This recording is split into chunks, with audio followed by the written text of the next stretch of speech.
ব্যক্তির ওয়ারিস না, উলামায়ে কেরাম হলো স্বয়ং আম্বিয়ায়ে কেরামের ওয়ারিস, ঠিক কিনা?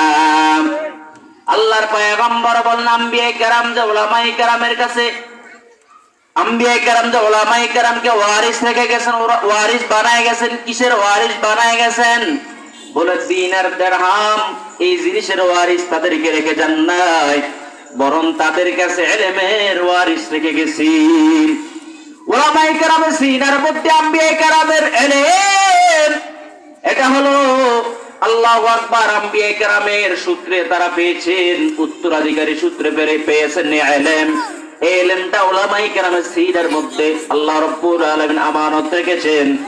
আম্বিয়ায়ে কেরামের যেরকম সম্মান রে বাবা, আজকে আম্বিয়ায়ে কেরাম জীবিত থাকলে যেরকম তাদের সম্মান করা লাগতো, আম্বিয়ায়ে কেরামের অবর্তমানে উলামায়ে কেরাম যে দ্বীনের মিশন বাস্তবায়ন করতেছেন, উলামায়ে কেরাম দ্বীনের আল্লাহু আকবার রাহনুমাই করতেছেন, আমাদেরকে দ্বীনের সঠিক পথ প্রদর্শন করতেছেন।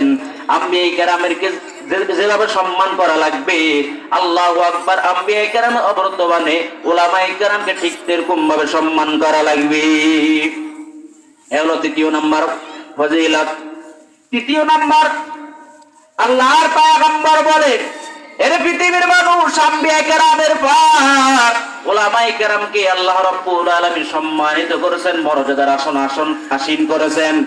এর আল্লাহর বান্দারা, উলামায়ে কেরাম সম্মান এবং মর্যাদার অধিকারী। উলামায়ে কেরাম সম্মান এবং মর্যাদার অধিকারী। এই যে সম্মান